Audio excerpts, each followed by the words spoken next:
নমস্কার, আমি মিঠু। শুরু করছি নজরের রাজ্য। এশিয়ানের বিশ্বস্ত প্রতিষ্ঠান Auditone speech and hearing clinic.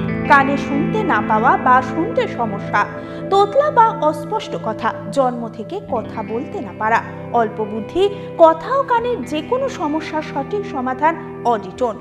অভিজ্ঞ চিকিৎসকদের পরিষেবার সাথে পাবেন কানে শোনার পরীক্ষা ও যন্ত্র, কান ও গলার ছবি, speech therapy, OAE, BERA, ASSR, ENG, VNG, ইকজি, ভেস্টিবুলার, সাইকোলজিক্যাল পরীক্ষা ও কাউন্সিলিং। বিশদে জানতে যোগাযোগ করুন।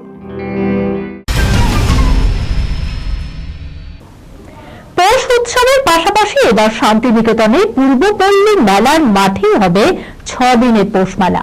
মেলা তোলার জন্য অতিরিক্ত 2 দিন সময় দেওয়া হবে ব্যবসায়ীদের।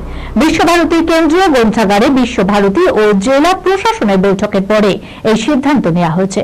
এবছর ফের বিশ্বভারতী ও শান্তিনিকেতন ট্রাস্ট মেলা করবে। পৌষ মেলার পুরনো চেহারা ফিরবে বলে আশাবাদী অনেকেই। জন্ম থেকে 2 চোখের সমস্যা ছোট্ট ইউসুফের। বয়স বাড়ার সাথে সাথে তার দৃষ্টিশক্তিও কমতে থাকছে। ছেলেকে স্কুলে ভর্তি করেন তার পরিবার। সেই স্কুলের প্রধান শিক্ষকই তার ভাগ্যকে বদলে দিল। 4th শ্রেণীতে পড়া বছর 10-এর ছেলেটির বাড়ি শান্তিপুর শহরের গোপালপুর মুসলিম পাড়ায়। প্রধান শিক্ষকের প্রচেষ্টায় ইউসুফকে নিয়ে কলকাতায় NRS মেডিকেল কলেজ ও হাসপাতালে নিয়ে যাওয়া হয়। চিকিৎসকরা জানান ইউসুফের 2 চোখেই ছানি রয়েছে।